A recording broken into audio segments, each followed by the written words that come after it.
Okay, folks, we are live. It is Friday, so with the weekend looms before us.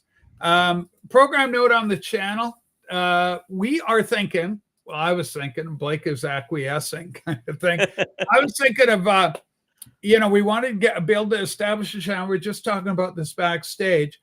Establish a channel Monday to Friday. We're going 12 noon, but I want to knock it back a bit and do Tuesday and Friday, 2 days a week. Later today, I've got a Patreon live stream as well. Tuesday and Friday would just give me the two busy days, right? Mm-hmm. 2 and 4, or 12 noon and 4 p.m. Because I do Patreons on those days. And then Sunday at 7 o'clock Pacific, I do another Patreon live stream. So I'm working on scheduling, as they say up in Canada, UK. And so I think that's what we're going to do. We'll try that. Because we've been here about just over 2 months now, I believe.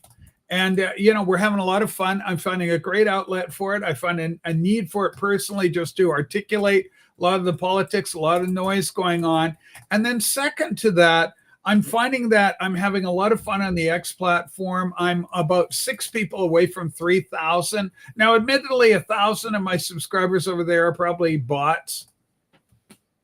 But it doesn't matter.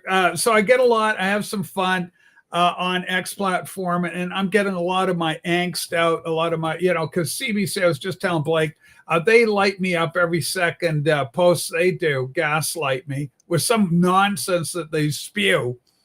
And then who's the angry English chef that goes, he had the TV show. And anyway, I got a meme that it's practically standard, a GIF I use on them. And it just simply goes, oh, fuck off. Maybe say some nonsense. So let's get into it. I guess the top story today is the Obama judges. So let's get into the Obama judges. And this kind of puts things in perspective. Anybody can talk whatever the hell they want. It's working. You're up to 12 viewers a day. Well, it's not so much the viewers watching the program. Like we got 140 some odd subscribers. Gordon Ramsay, that's who I'm thinking of. Gordon Ramsay, thank you. But, it's a crowded market here, all the rest of it. We're late to the game, Blake and I. I think if we had started out a few years earlier, we'd probably have more traction. YouTube's not going to do a whole lot for us either way. And also, it was always meant just for me to get some shit out. Well, and I love Blake. Go ahead. It started out as just a 1 day a week show anyway. Yeah. And then we just did Monday to Friday to kind of boost stuff up. Yeah, to boost it up, to get it out of the dot. Okay, so first story, Obama judges. You can talk and talk and talk, but when it comes right down to it, who's releasing what's releasing what? Let's find out who's really behind it. And then we're going to get into some of the yellow journalistic attacks that are happening on Trump. As he predicted, the hoax is not about Epstein being a pervert. Trump already said that. Why are we talking about that maniac or that degenerate? I think he called him a degenerate. Why are you even worried about that guy? It's all a hoax. And what he means is he's got the intel that they're going to try and implicate him. And sure enough, that prophecy has happened absolutely right down the middle.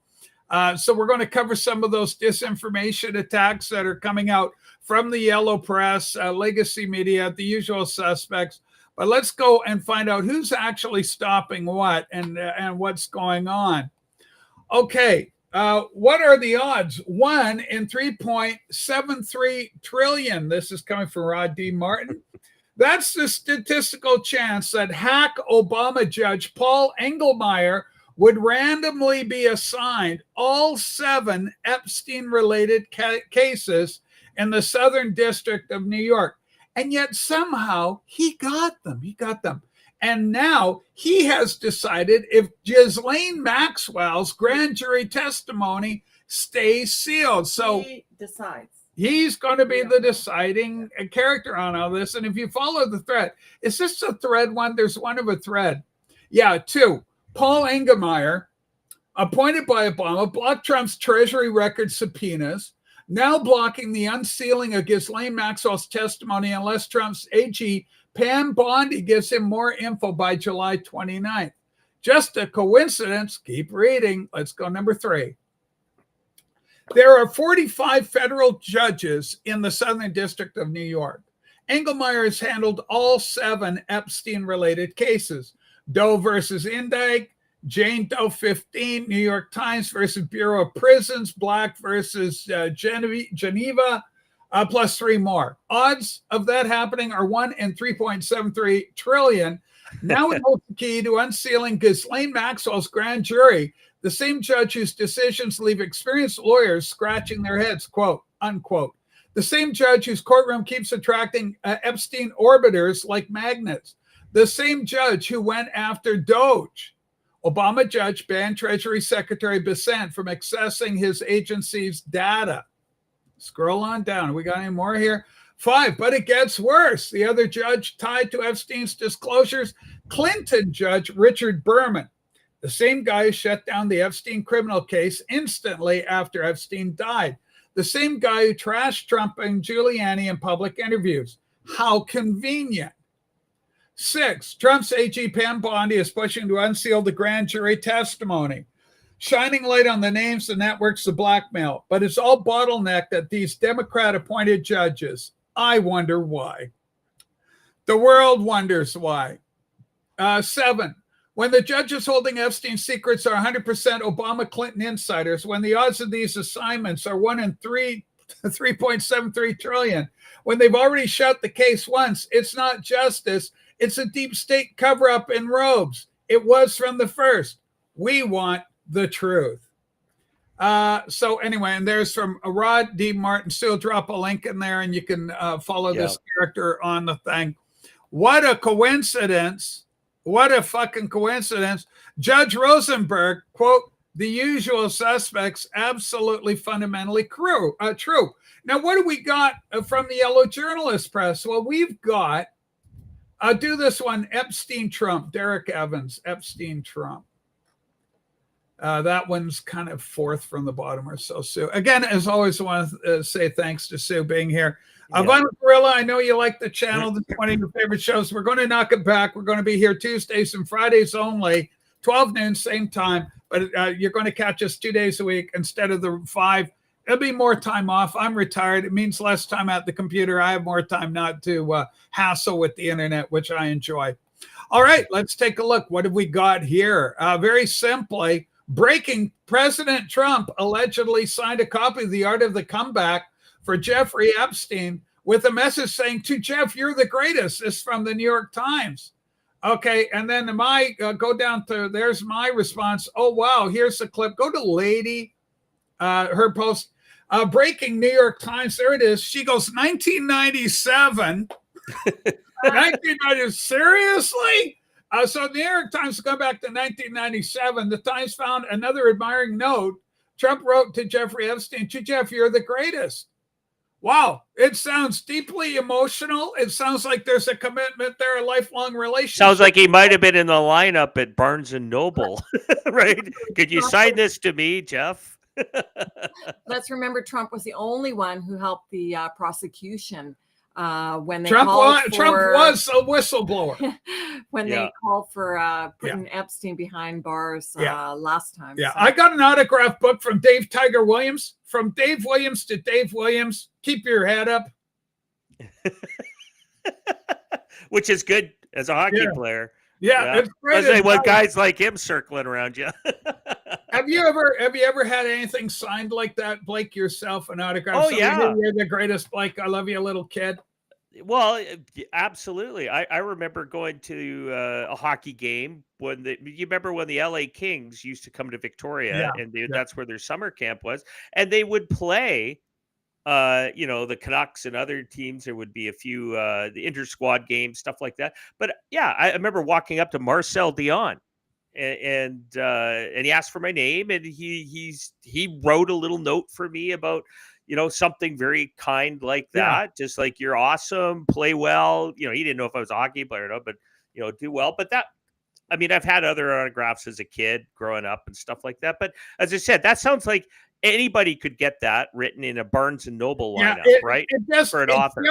It's yellow journalism. 1997. They got to find anything because Trump knew what they were going to do. We know the playbook. Yeah. They exactly. operate in a very predictable very, have we got a girl to come out and maybe claim that Trump sexually? Oh, wait a second, hold Yeah. on, and then Well, and they never do it the other way. That's the fact. They never go after Clinton or Obama or anything like that. And as you said, the yellow journalism just shows what they are. Again, just a propagandist arm for a political apparatus. That's it. There is no news in that. Yeah. That is just purely propaganda hit pieces, as they call them, trying to dig up something that has meaningless and blowing it up to something that it's not.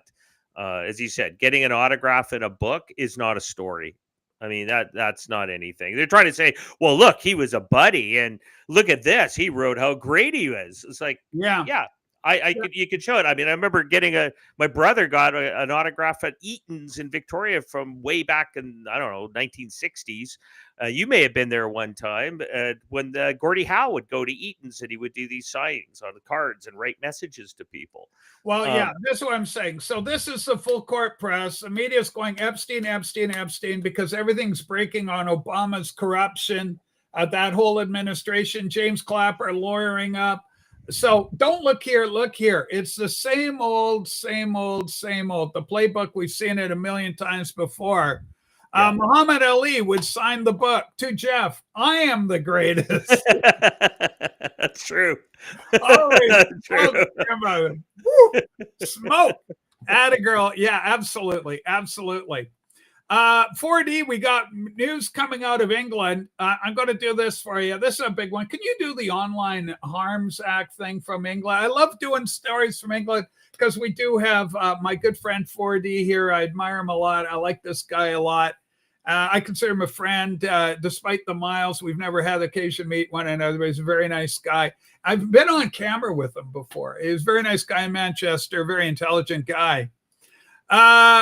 Okay, hold on. Boy, I wish you were the Washington Post. You would have your ass sued so badly. You'd be building a whole wing. Trump would be building a whole wing on his library, built just by you alone, Herc, you moron. All right. Here we go. Now, this is really interesting. Online Safety Act starts today. Let's go big. It starts today, folks. This is in England. This is UK, right? United Kingdom. This means to access adult material on the net, you have to provide, quote, proof of age, facial scan, photo ID, and credit card. Credit card. This doesn't just affect pornography. It's everything deemed to be adult content. Is this good or bad? Let's let LBC talk. Okay, let's play the clap and make her beg. I hate making her beg, but we got to do it. Okay. New online safety codes, which aim to make the internet safer for children, have now kicked in. This is part of the Online Safety Act, and it will help to stop under 18s from seeing harmful content, like pornographic material, violence, eating disorder, or self-harm related content. The Science Secretary, Peter Kyle, says that the time for tech platforms to look the other way is over. These new rules mean that anyone trying to access some of the most harmful material on social media will have to verify their age, using facial scans, photo ID, and credit card checks. Those social media firms will have to block access to parts of their sites for children, and if they do see harmful content, those platforms will have to act quickly to remove it. They'll have to address toxic algorithms and turn on safe searches for children's accounts. And firms which are found to be breaching those new rules could face fines. That might mean 10% of that company's annual turnover, or £18 million. But campaigners still say this just doesn't go far enough. The Molly Rose Foundation was founded by bereaved father Ian Russell after his 14-year-old daughter Molly took her own life, having viewed harmful content on social media. They say these changes lack ambition. Okay, now scroll down and see my comment to this. But dangle your twig and berries in the flesh, and it's all good for the little tykes. The Guardian, we danced naked in Hyde Park and then changed the world. The inside story, UK Pride, 50 years on. So they're all worried about the little tykes having self-harm. What have you seen? A wrecked orangutan down on Hyde Park. You're in there with your Marmite sandwich. And you say, "Oh, mommy, oh my God, what's that, mommy?" Oh my God. So it's absolutely, it's obviously read between. It's like that old movie with the wrestler Roddy Piper. Yeah. You know, and you take the sunglasses on and off, and you see what's really behind it. And what's really behind this is just more social control over the population. It's already deemed for adult content. Keep your little fucking nose pickers off the internet. Mom and dad, maybe you should parent your kids, but we're so enamored of the nanny state that, oh, the government's got to take measures and steps to curtail adult liberties, and we'll protect your kids for you. And then they play to the, you know, give me a little violin for the guy's dead daughter from online harms because she saw something that upset her dear little heart. You know, well, I hope to God you didn't take her to Hyde Park as they celebrated 50 years of erect peni. You sons of bitches. Blake, Yeah. go ahead. 100%. But I look on the other side of this equation on the fact that this is just a Trojan horse to come in and spy on everybody. They want to know where your footsteps are. They can already see it anyways. They can see where you've been. They can listen through your phone devices and stuff like that.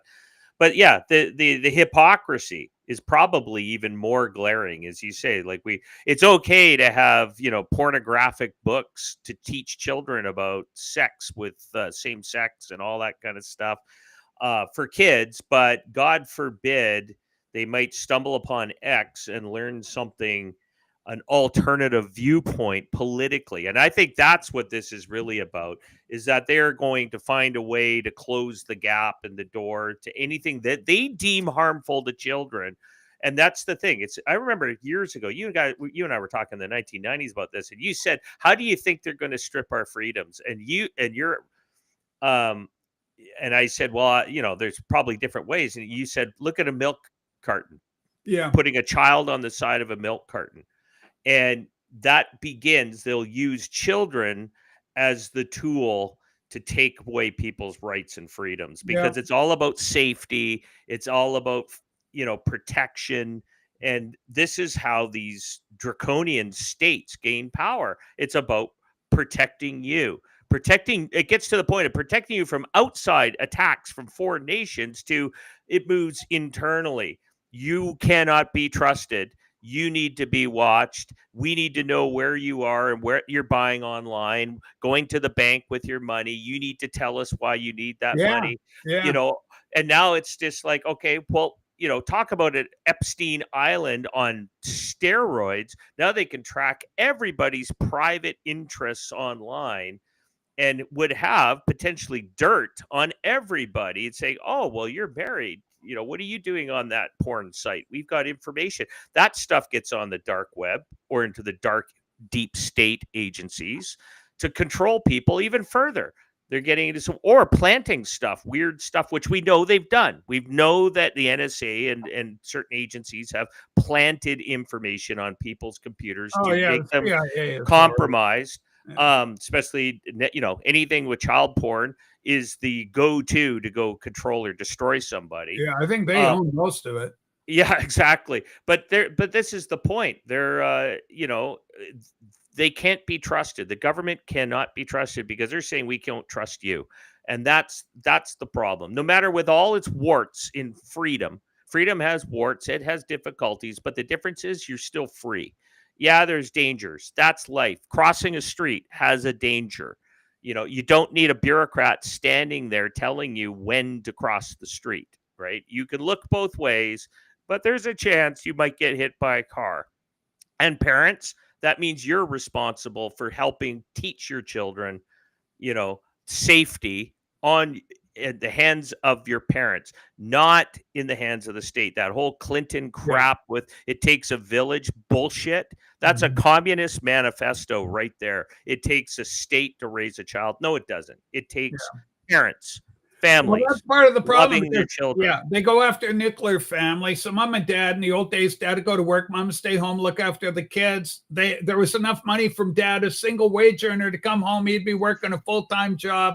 40 hours a week, he comes in. Where the hell's my dinner? Betty! Yeah. Hi, Dad. Wait till your father gets, oh, Jesus, we're dead. But now you had to have both mom and dad work, and who's looking after the kid? That's okay. We got daycare centers for you. The state will look after your kid for you. Let the state will raise your kid. Well, we know but what's a reactionary to this is we saw this with the PMRC back in the late 80s, which was led by Al Gore's wife, to ban heavy metal music and certain music and rap lyrics that will offend or potentially cause somebody to run to Satan or go murder or kill themselves, like Ozzy's song got in trouble for that. Judas Priest got in trouble for that. And you know what that did? As soon as you started putting those labels on that music, it made it more popular. So everyone was like, at first they're fighting it, and it was like, hold on, this is great marketing. I'll just slap a label on it, like danger, don't listen.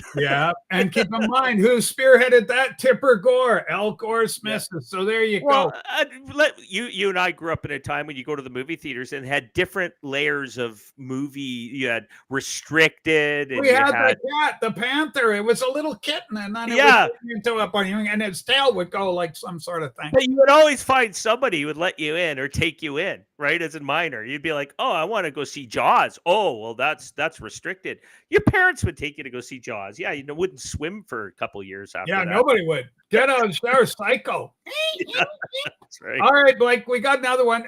These things write themselves. Let's do some math. I understood there would be no math. I don't like math, but we got to do some math.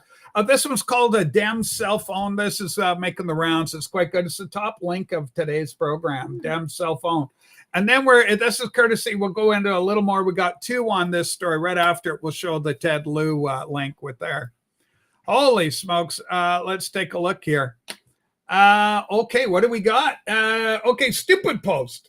This will 100%, without a doubt, shadow of a doubt, go down. It's the greatest cell phone in Democrat history. Here's the Democrats, the official account for the Democrats. U.S. grocery prices reached record highs in 2025. A price higher today than they were in July 2024 in all major categories listed below. Unfortunately, if you look at those dates, they're all for 2024. They go up. There's 2024 up there, 23, 22, 21, 20. Here's Trump. To make it clear, let's go to the next one. Drop in this next one right after. It's called Ted Lieu. Ted Lieu's the Einstein that came up with this. Democrats are absolutely fucking retarded, mental morons. They can't fucking add 1 + 1 together and get the right answer. They do struggle, remedial all the way. Special needs, in a word, retarded.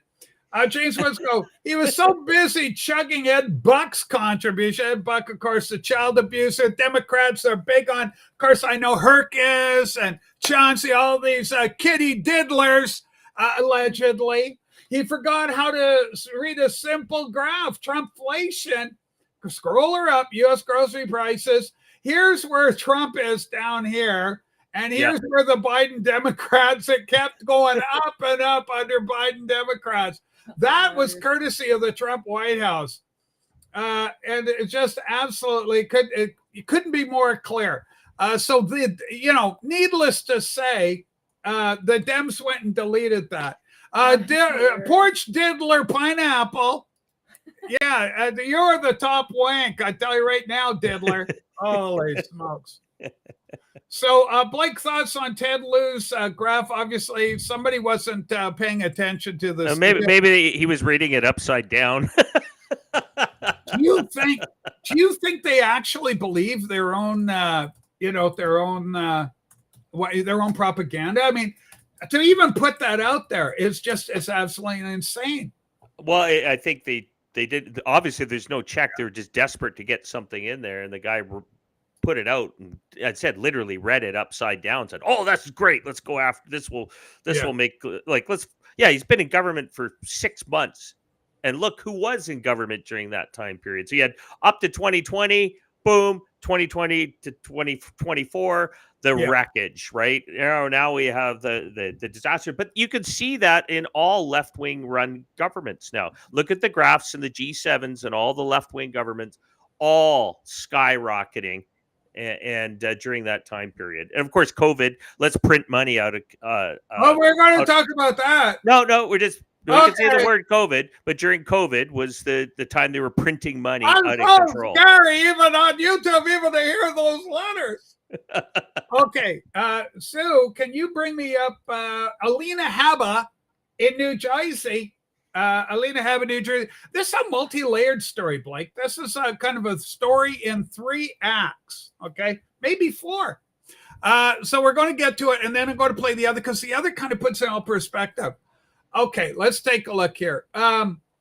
Bondi's power play keeps Habba as New Jersey's top prosecutor. Facing a Friday deadline that would have let federal judges install their own pick, Trump has withdrawn Alina Habba's Senate nomination. Attorney Pam Bondi immediately appointed her first assistant U.S. attorney. And because the top post was now vacant, Habba automatically was reinstated as acting U.S. attorney, New Jersey, under the Federal Vacancies Reform Act. Bondi's chess move torpedoed the bench coup. The blue slip Democrat that left, the blue slip Democrats fuming. While the judiciary plotted to swap in a swamp-approved career bureaucrat, Bondi and Trump outfoxed him, preserving a MAGA prosecutor who's been hammering New Jersey's political machine since day one.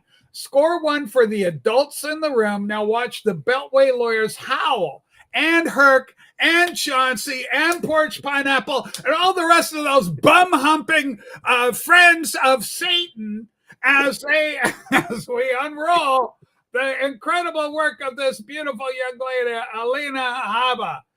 Let's keep cleaning house. So, okay, so we got more on that. Let's do the one right after that. And I should add alleged bum humping, because I know you kids have your lifestyle preferences. Okay, so let's just see what else we got going. Okay, here we go. More on Helena, because this is kind of how it ran. Breaking, Alina Habba, she stepped down from her role as interim U.S. attorney, and then Trump immediately appointed her as, quote, acting U.S. attorney. Checkmate, motherfuckers. Activist judges who tried to get rid of Habba lose again. She'll remain in office for several more months until she's confirmed.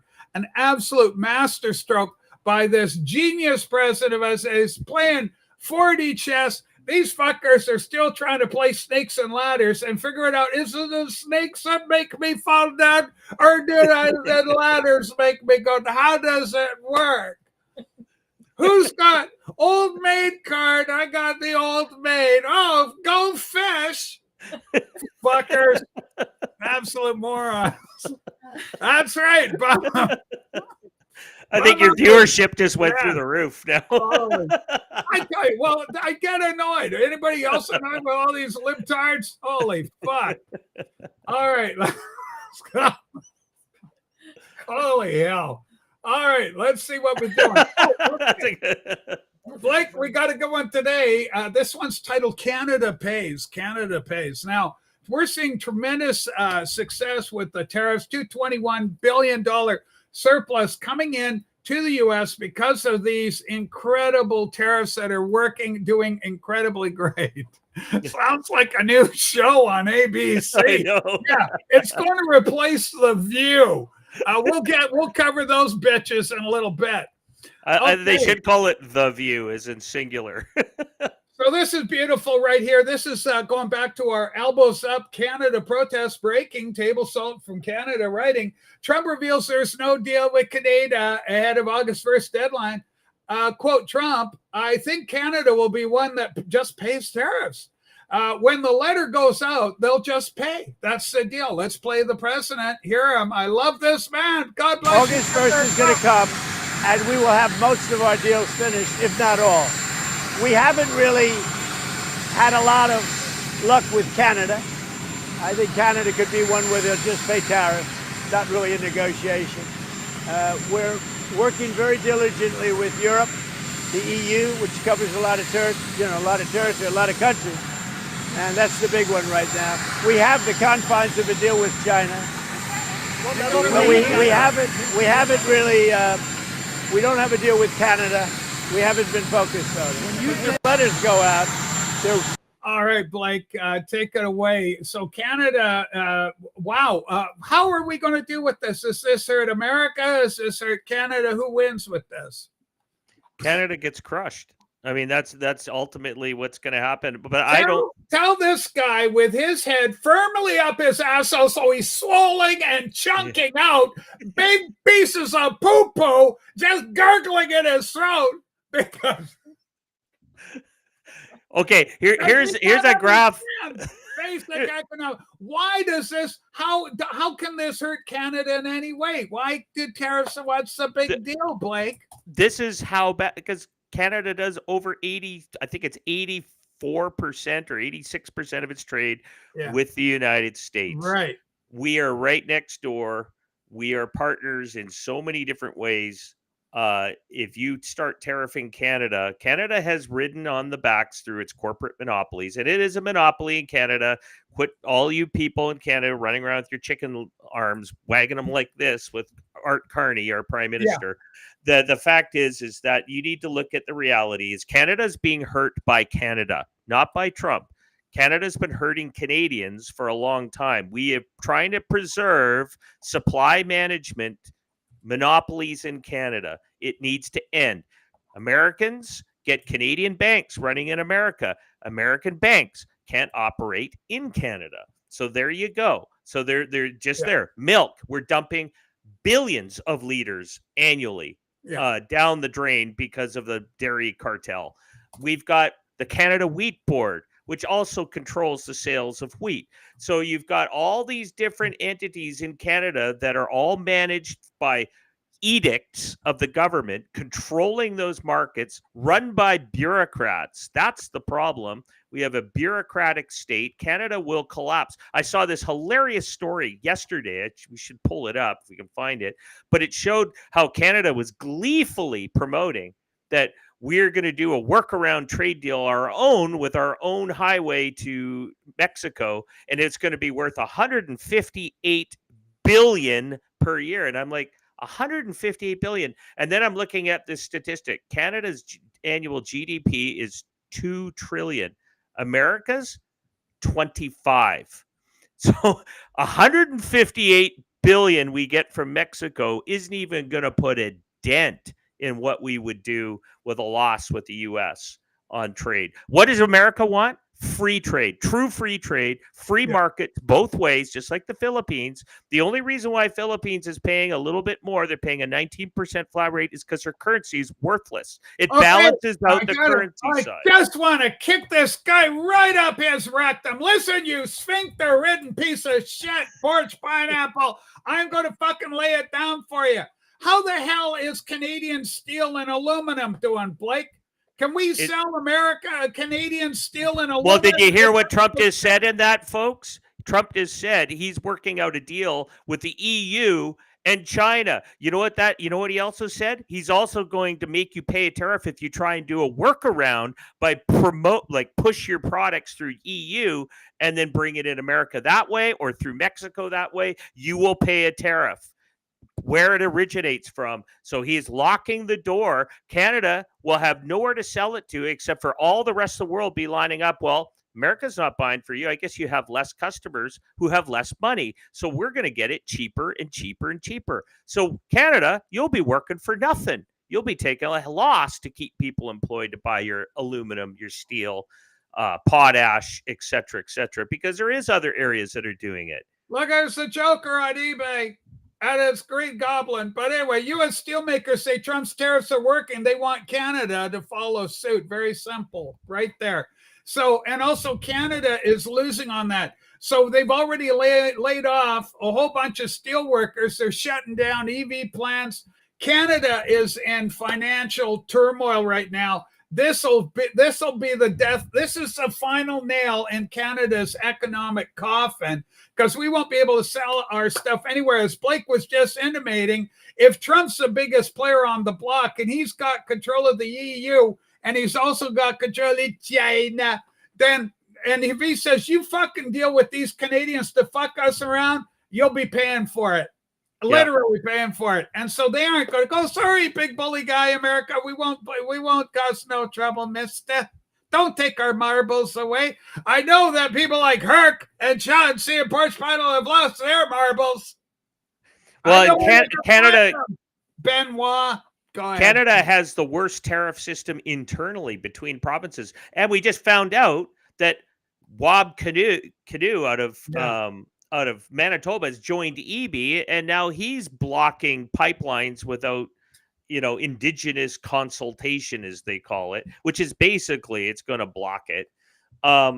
So we can't even do it internally. How are we going to negotiate tariffs if we can't trade amongst our own provinces freely? And that is the problem. Canada's falling apart fast.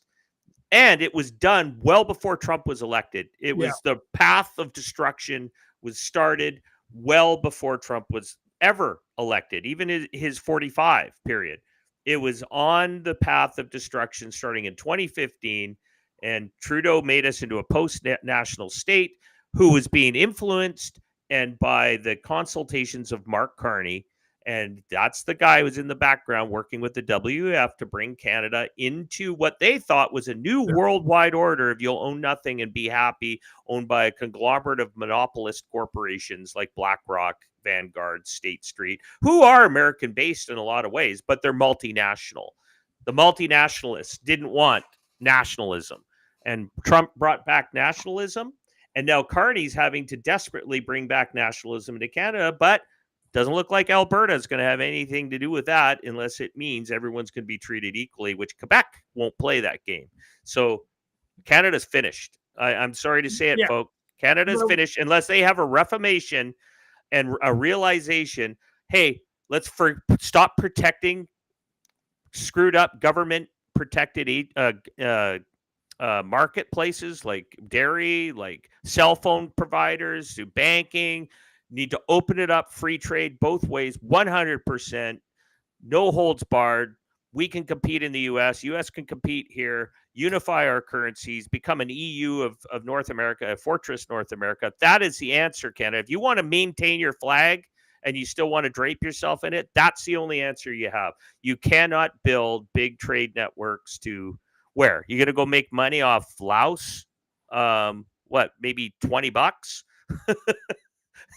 So we're going to be subsidizing everything, which is a path to absolute destruction. But the fear is that the power elite here, the Laurentian elite and their bureaucratic class that runs it all, would rather eat their own than let it all go. That's why that great video you were showing, we watched a few times in the past, showing that the kleptocracy knows it's falling apart and they're just raiding as much as they can until they say that's a very good point, and full credit that Blake introduced that thought that it's kind of a garage. It's like I'm a big Beatles fan. You see a lot of music and Beatles. I love the Beatles.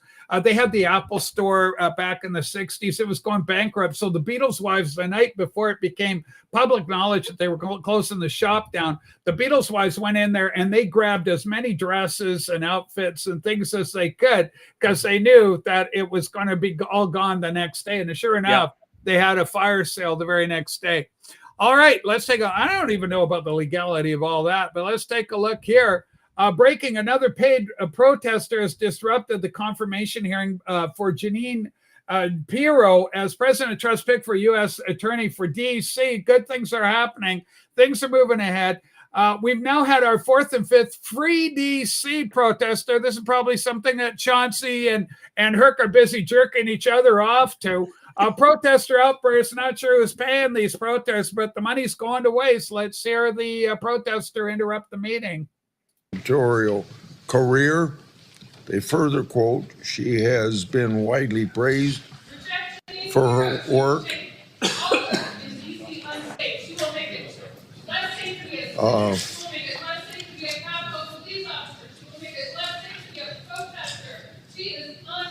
All right, so the usual nonsense. Blake, where have you gone? Have you gone pee-pee? Nope, just topping up my coffee. Okay, he's just got a coffee, children. Everybody, don't panic, please. But anyway, so there you go. We've seen a lot of protests. We're seeing the Palestinian thing, pro-Palestinian protests, this protest. Speaking of Palestine, Do you know that they've got their new state coming in? It's just been announced. I'm excited about this. The Palestinian crisis has come to an end. It's called New Palestine. It's the link is New Palestine, and it's sandwiched between two of your posts there, darling. Sue is doing sterling work. Hey, stay with us, liberals. We got great news for you. Your beloved Palestinian nation is happening. All right, here we go. Here we go. Holy smokes. Gerrit de Wilders in the Netherlands, right? He's a patriot for the Dutch. Here will be the new Palestinian state. Big parts of France are already Islamic anyway. Good luck, Emmanuel Macron and France. Happy suicide, baby. The Netherlands will close its borders immediately. So this little strip of land here is kind of a proposal for a home to a whole bunch of Palestinians by the French government. Apparently, Really? No. Yeah. That's their resort areas. Well, listen. That's a Riviera. That's where they make money. Okay, well, listen. Qatar pledges $10 billion to key sectors of the French economy.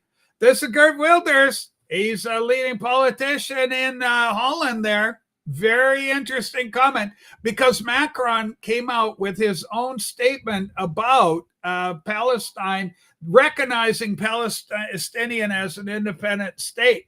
This stands in direct opposition to our beloved president, Donald John Trump, standing with Israel, moving the American embassy to Israel's capital, the holy city of Jerusalem, the city of peace. Praise God. It just has so much to do with Christianity and Judaism, very little, in fact, to do with Islam. Okay, Herc and Chauncey have been kissing at a tree. Not that there's anything wrong with that. That's absolutely true. Absolutely true. I hear they were out naked in Hyde Park there in the UK. But anyway, this was Wilders taking a shot at Macron. But I guess Macron's working on some sort of solution for Palestine. And he announced that they're going to be their own state and whatnots. So anyway, and Wilders is saying, I'm going to, they want to shut the border on. Well, we've got a lot of northern islands they could have, like way up in the Arctic. I mean, they could live up there. Holy smokes. Well, the fact is that Jordan doesn't want them, and half the Palestinians are really just Jordanians. Is crazy. I mean, it just shows that neighboring countries want them. It's crazy. But Canada apparently is going to be taking a bunch more. It's great. We're going to get to that story right now. I just want to share this myself here. There's so much going on. This will be the new Palestinian state. Big parts of France already Islamic. There we go. And then the Netherlands will close their border to them. France will recognize, this is Russian news, I guess. France will recognize the state of Palestine. French press says official announcement will be made at UN General Assembly in September. There is Abbas, very happy. What could go wrong? And this is, so many of us feel this right now. Ooh, this is going to be fun to see the newcomers and flaunts. Okay, so that's going to be great. Holy smokes. Where's the Cannes Film Festival? Cannes is, that's in south. That's in the south of France. It's like Cannes. Yeah, but is it Nice? It's like, there's... Well, Nice is the one where they'll have more cultural enrichments with trucks driving through crowds. So can't wait for that one. That's some beachfront property. Yeah. Right there. So anyway, okay. So now we got further problems. Let's do housing prices in Canada. So this is one of our favorite topics. Let's see how the housing crisis going. What the? Poor Blake. I know. I just keep throwing like, oh my God, Rach. All this land. It's so empty here. Oh my God. Immigration has raised home prices in cities like Toronto by more than 20%. Thanks, government. I've got an answer for that, though. All right, go right ahead. Move. Leave Toronto, leave Vancouver, Yes. leave and spread out across the second largest landmass in the world. Go move to some small town somewhere, buy a house for $100,000 and That's okay. operate your internet Yeah, business yeah, from yeah. there. But sorry, you may not be able to get your Starbucks down below. and out of your $14 million condo. Move, folks. Move. Yeah, and I just saw a thing coming. In fact, I don't want to say too much on the public airways, but my sister is involved in a thing with housing, and because there's these plans, they globalist plans of high density impacted living. And I saw a story break today out of Calgary. Somebody says they had just lost a court decision. Citizens around there goes the neighborhood, that a multiplex, an 8-story multiplex is being dropped into their neighborhood. So absolutely disastrous. Well, and a lot of these are rental. That's the problem. These are not properties where people are able to buy and own real estate. This is part of you'll own nothing, be happy agenda. And what's interesting to ally to that, when I talk about there's all this land in Canada. So what did Eby do? He went and handed 1.9 million acres of control over to a First Nation out of the Sunshine Coast. So basically, there'll be no development anywhere back there. I got breaking news right here, Blake. Yeah. Breaking. BC NDP just handed 1.2 million acres of Crown land to an unelected group representing 1,700 people. What? Who? They now hold veto power over land use decisions on the Sunshine Coast. This is a template for future deals. The dismantling of Canada is well underway. Caroline Elliott, the end of Canada is coming, and the BC's NDP is leading the charge. EB's government is giving First Nations, scroll it back up on Liz's side, first veto over large swaths of the province. There's more comments. There's even more coming. What else have we got? Dystopian future. Mark, I'm starting to believe this is all by design. It is, folks. They are handing over land like this and development property in Vancouver to let the Indians run it into the fucking ground. Then, when enough outcry is heard and things have gotten so unimaginable, the WEF types will step in to oversee the nightmare. This above and beyond the present government. It's a systematic and well thought out long play move. Happening in Australia. Australians will have to seek permission from an Indigenous corporation who enter large parts of their own country after exclusive native title was granted for the first time in Victoria, Australia.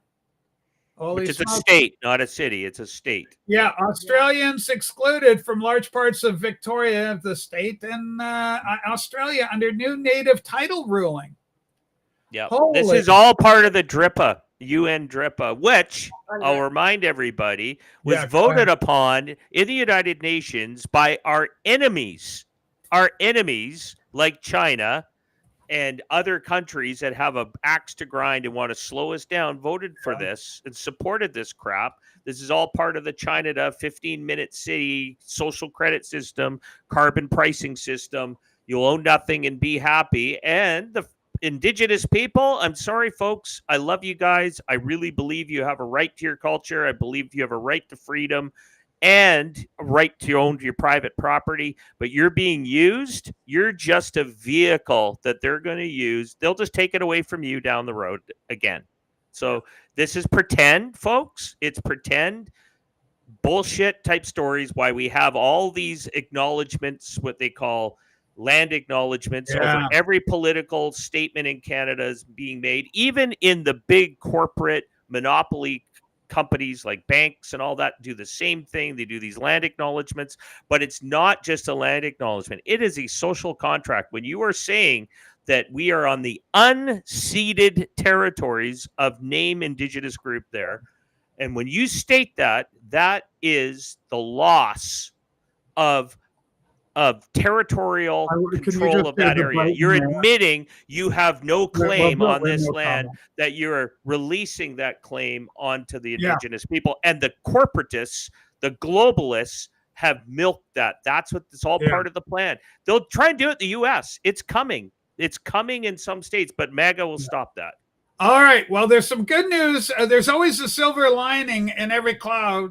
And I love this. This is the mayor of Brighton, England. Brighton, this is Mohammed, the mayor of Brighton. Let's hear what he has. Good fish and chips in Brighton.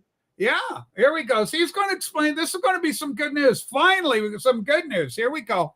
Thinking you're not getting enough energy, you must look what is your food, what is your body need. Your body, you are putting energy in an office, in a working place, but you're not giving enough for yourself. How could be you happy? You forget the materialistic life, you forget the car, big swimming pool, you big house. You must look after your health. Health is wealth. If good health, good life. No health, no point you have. Fantastic. A positive in the midst, in a sea of distress. The mayor of Brighton, England. God bless England. The Brits really know their stuff, don't they? Fantastic.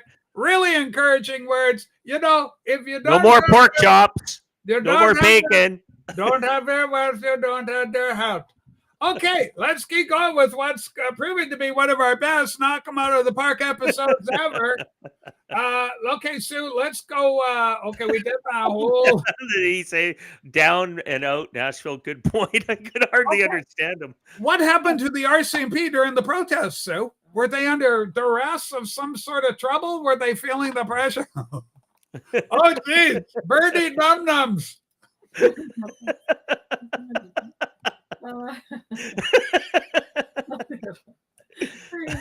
Wow. All right, that was the mayor of Brighton. Holy smokes. It just makes me crave some chips, fish and chops. Who froze Chris Barber's bank account? Judge asked at sentencing hearing. Of course, we're talking about this. The RCMP has publicly released its Freedom Convoy internal review, and it's damning for the Liberals. Officers complained of heavy political pressure, ministers manipulating it. Yeah, really. Oh, really? You're kidding me. Intelligence for their own ends and discomfort over the Emergencies Act. So, you know, I heard something really great about this. It was young Tamara Litch, who's on trial right now, the world's longest mischief trial. Yep. And she said the cop turned to her when she was being, she was in handcuffs. They arrested her on the street. They took her in, they booked her, they did the whole thing. She's on trial for facing 7 years in prison for criminal mischief. That's like lighting a fire. A protest organizer is getting this. That's it. Yeah, that's it. So she said this cop turned to her and he goes, this is anecdotal, of course, but he turned to her and said, don't let him break you. Don't let him break you, kid. Yep, I agree. And I thought, what a great thing. She said there's good cops out there, that unfortunately under a criminal regime like Canada's got and had, we still have, they had to do this thing. Isn't it interesting, though? I just want to make a point for her. Yeah. If you actually look, Louis Royale was the last Métis who was under a massive court case like this. Yeah. And she is Métis as well. Yeah. Now, here they are. They sure seem to go after the Métis leaders, and they don't like it when Métis people stand up to them. That's Blake, I am a Métis type person. I come up like a bird engine. You're a Métis. Yeah, my grandfather got I got a picture of my grandfather. It's my grandfather, my great grandfather, with this little mischief. They call it the mischief, the Métis sash that they wear, and he's building a canoe. He's building a canoe. It's unbelievable. They actually got film footage of my great grandfather building a canoe. Holy smoke! Talk about your Canadiana. My ancestors built both America and Canada, fought in the Revolutionary War, fought in the Civil War. And, and then we're at Batoche. Sue's great-great-grandfather was at Batoche, the Battle of Batoche on the government side. Yeah. And he was at the Battle of Fish Creek.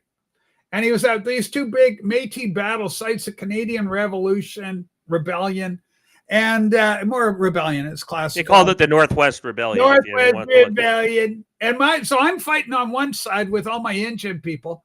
And then Sue's fighting on the other side with the government, patching them all up. He was a brigade surgeon. Interesting stuff. Red sashes against red surge. Yes. And, the Brits won that one.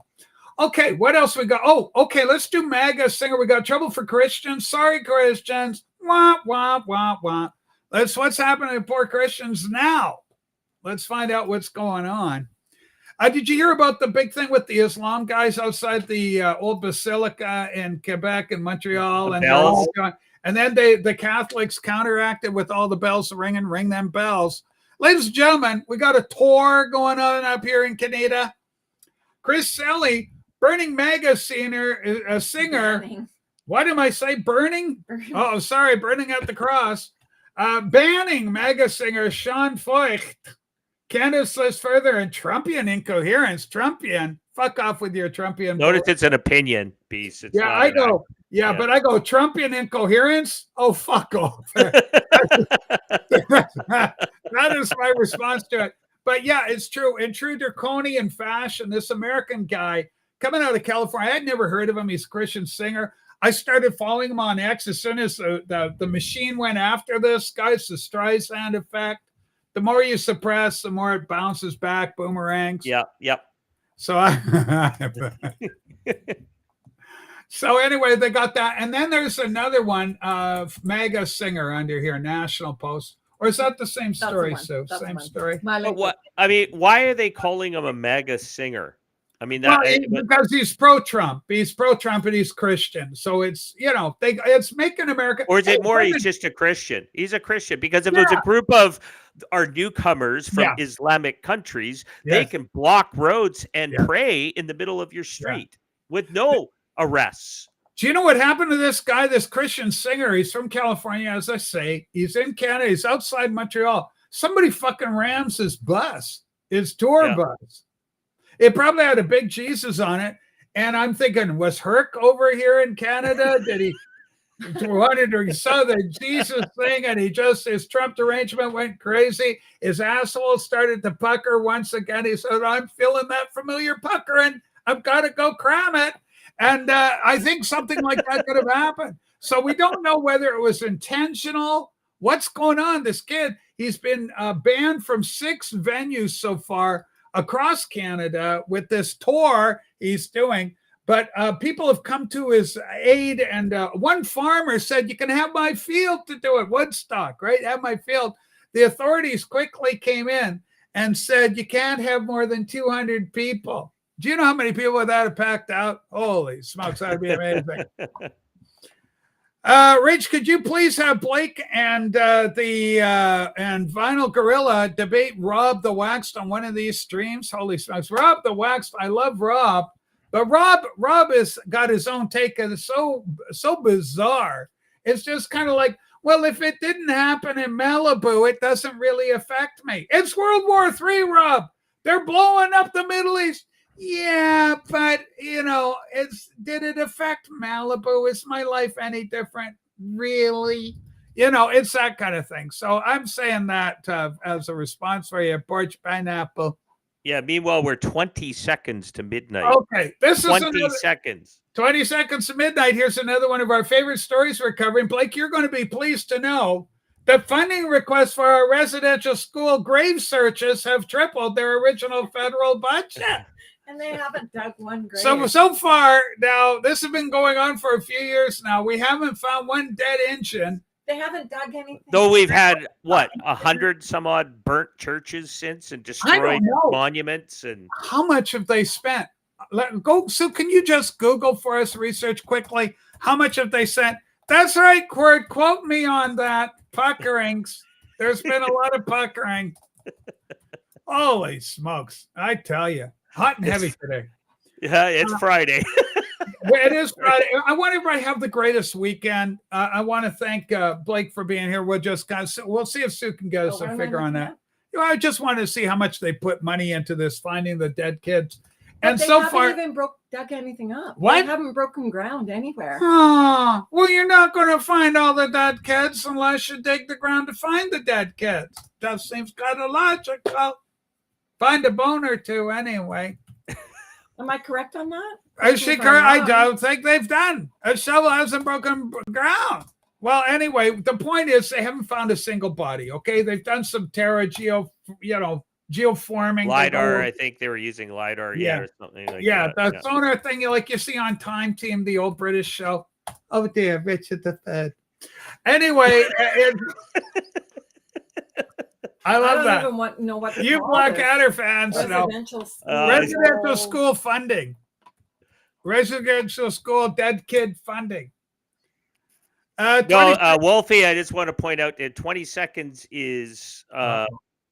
reference from 2 minutes to midnight. We are 20 seconds to midnight right now with the escalating issues going on around the world, with especially with there's now a war breaking out between Thailand and I heard Cambodia. about They that, shot yeah. down a fighter jet there. The border tensions, but Russia and the U.S. are getting much more heated up now, and I think as more of this conspiracy comes out that the Clintons and the Obamas and all this Russia, Putin was actually working with them to take Trump out too. Yeah, I don't think Trump's going to fall for it. Trump doesn't want war with Russia. Go ahead. No. Sir. So it looks like about 2.8 billion has been allocated for compensation through the Indian Residential School Settlement Agreement. Yeah.